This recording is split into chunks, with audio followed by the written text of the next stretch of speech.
Hi, everybody. It's me, Aggie. Good morning. Good morning. I I had to show you this. Sorry, I went ahead and outlined. Oops, there's my timer telling me to go live. I'm going to give you guys a few minutes. So it's me, Aggie. We're on the next step where we're outlining our image onto our substrate or canvas in this case. And I'll explain to you what happened here. So first, last night, after I got the background to where I liked it, I did use the sealer. Let me show you this. The metal leaf sealer. I opened this up and painted it on. I don't know what it does, but it did help with, I used a slightly dampened brush as per the instructions, and did a thin coat of it over all of the gold leaf, and that really helped tame the little pieces that were still kind of sticking up a little bit. So you do need to use this. It really works nicely because you get little tiny fragments of gold leaf all over. So if you do use gold leaf, I would say don't use it in a place where you're going to mind having little bits of these little bits float and go everywhere. It is a mess. I did wipe everything off on my table very quickly with a wet paper towel, and it did pick most of it up, but I'm going to need to really vacuum and get rid of all of it. I just didn't do that yet.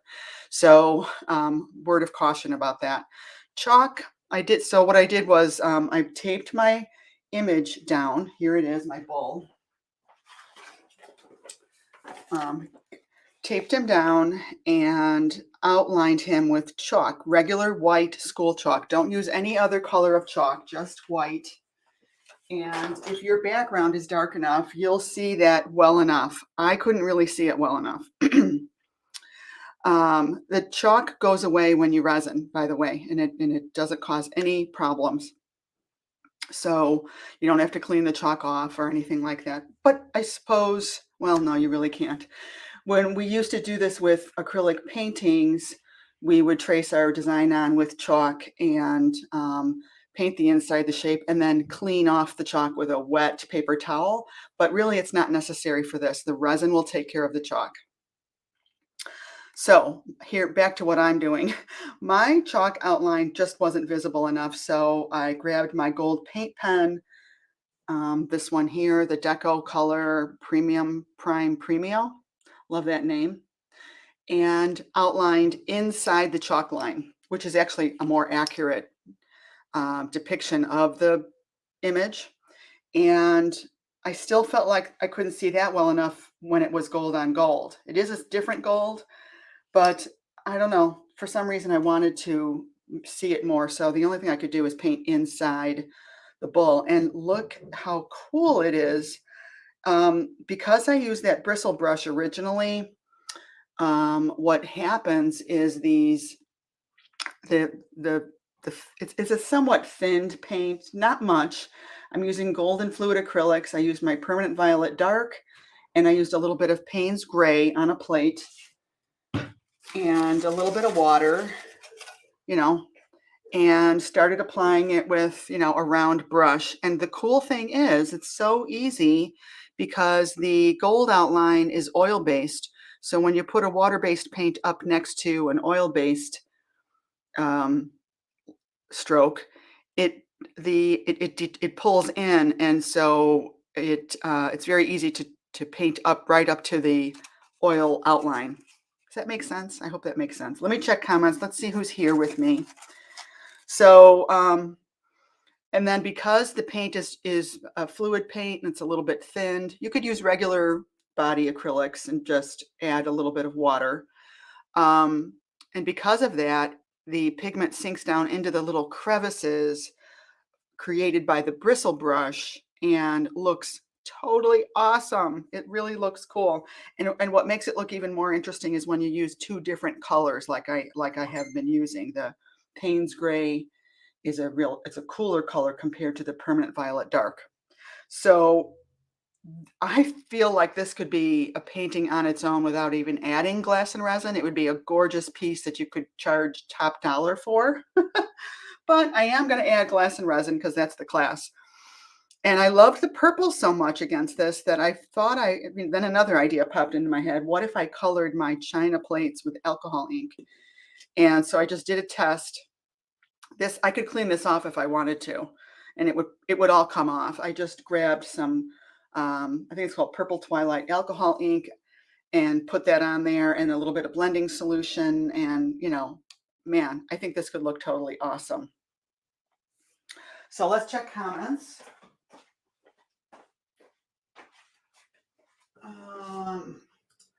Good morning, Shelly's here, and Liz is here, and Dolores, and Monica.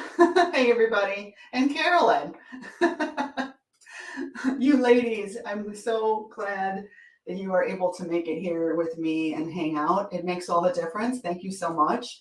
This is just a quick one. I kind of stumbled into this out of necessity, and this is how this is how fun little things happen in the studio, right? So I think it's really, really cool. I just wanted to share the technique. Tell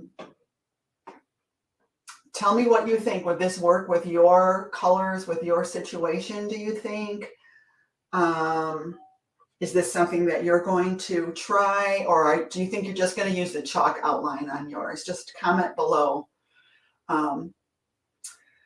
Or do you think this is something that you would just paint on its own? It's almost like it's really mostly a background technique, and you can add any silhouette of any subject, really. And I love the gold outline. I think that if I had used maybe a slightly different, actually, I mean, the outline does show, but there's so many possibilities for this technique, I think. So at any rate, that's it. Share any thoughts or comments that you might have, or if there are any questions about this, let me know. I'm going to continue doing just a little bit more of this while I have these paints here. Otherwise, this is all going to pretty much dry up on me. So I'm going to just spritz this again a little bit more. Grab my brush. And really, you just kind of, oh, there's a little particle of something. So maybe I'll be able to show you how it literally just kind of goes right up to the oil and oil outline and then pulls away. So it's very quick, very easy to outline this. I mean, to fill this in. So every once in a while, I'll grab, the other color just to make it, interesting.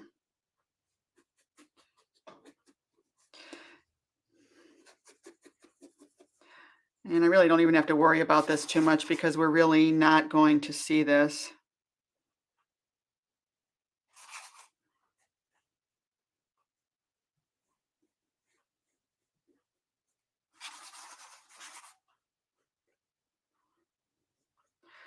So I really liked making, when I get down here by the feet, it's kind of an ombre effect where I'm going to make the hoof darker. I'm going to use the Payne's Gray down here, and I'm also making it just a little bit thicker.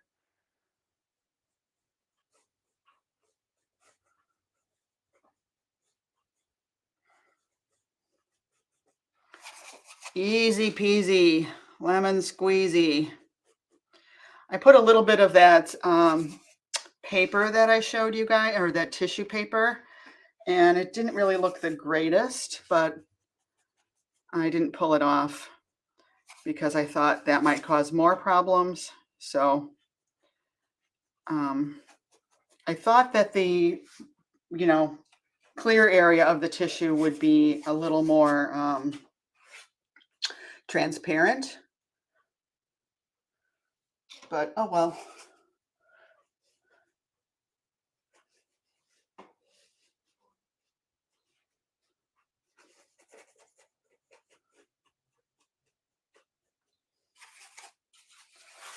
So here I'm going to make it a little bit darker with the Payne's Gray.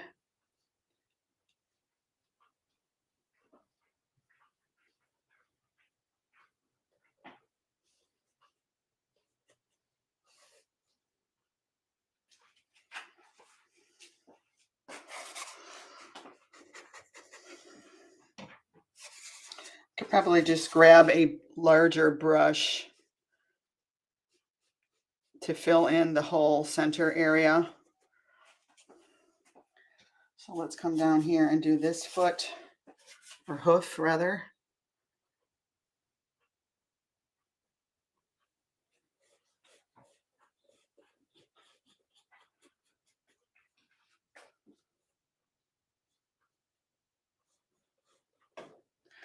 Doesn't look quite as great right there where I kind of double outlined, but I could probably hit it with paint again and just force it to stay on there. Yeah, that's helping.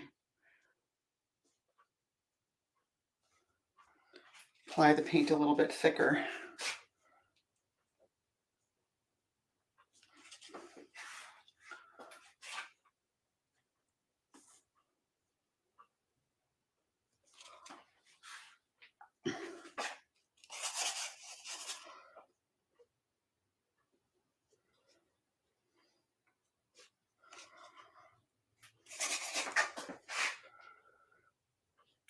So put your comments in the chat box, your questions in there. I'm going to run over there and check comments in just a second.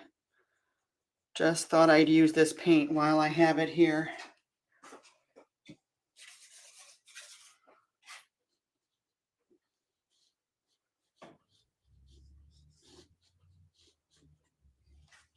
Okay, so now I'm going to grab a nice big brush, big flat brush.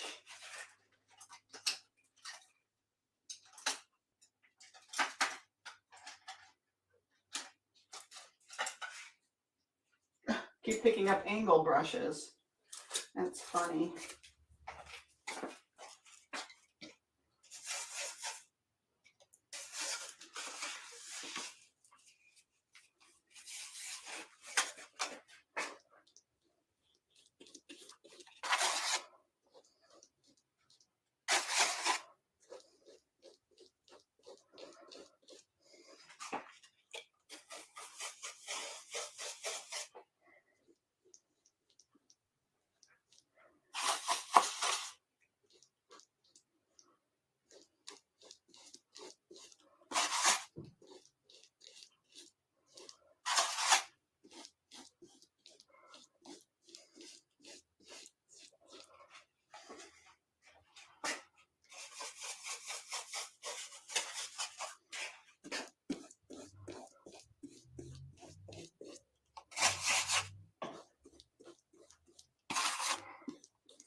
Okay, let's try making some parts a little bit darker maybe.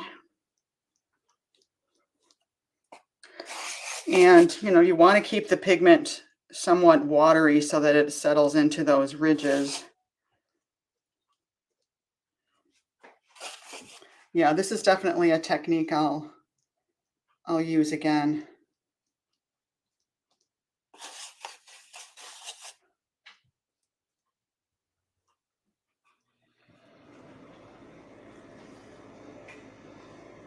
Whew, it really looks cool.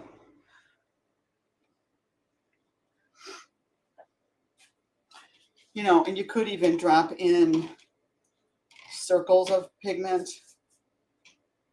Let me show you.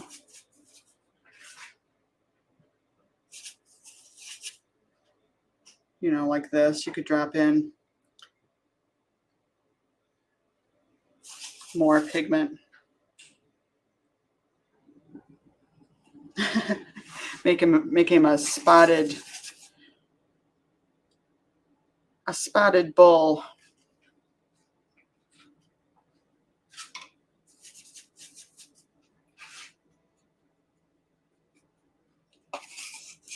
So when you have thicker pigment, it pushes the thin pigment away. Oop, went outside the outline. Didn't mean to do that.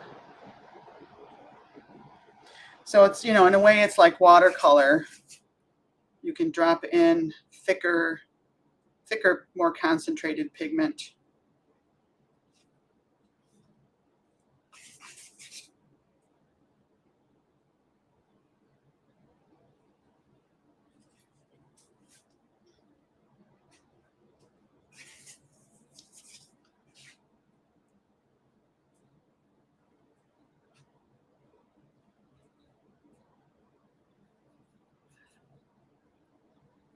And you kind of have to be a little bit careful when you add a second coat because it won't settle into the ridges quite as much. But I do want these horns to really stand out, so I'm forcing a little bit more pigment up in the tips. Kind of get a nice ombre effect. Maybe I'll make the ear a little more prominent.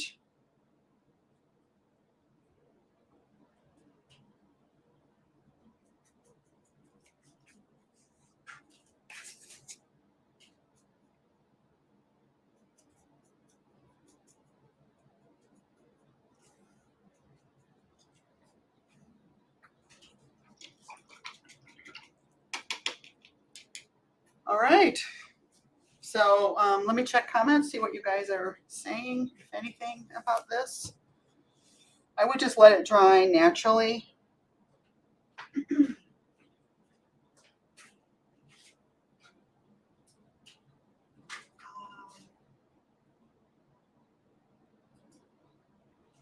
Love the horns and tail, Liz. Thank you, Liz. Yeah. When you were adding the gold leaf, I didn't think I was going to like it, but it's awesome. Trust the process. I love it just as a painting. Yes, thank you, Monica. For sure. Good morning, Kathy. How are you today? Monica, I agree with you. One of my biggest challenges is trusting the process is going to get to where I want it to go. Yeah. Yeah, and it doesn't always work, which is why it's hard to trust the process. But yeah, I love it. All right, so I'm going to let you guys go. Thank you so much for joining me. And again, if you've got any questions on this, you know, later on as you're doing it or whatever, let me fix the camera a little bit. You know how questions come up. Then be sure to tag me in the comments so I can answer you. And I don't think I like these dots after all. Let's see if I can mess with that a little bit.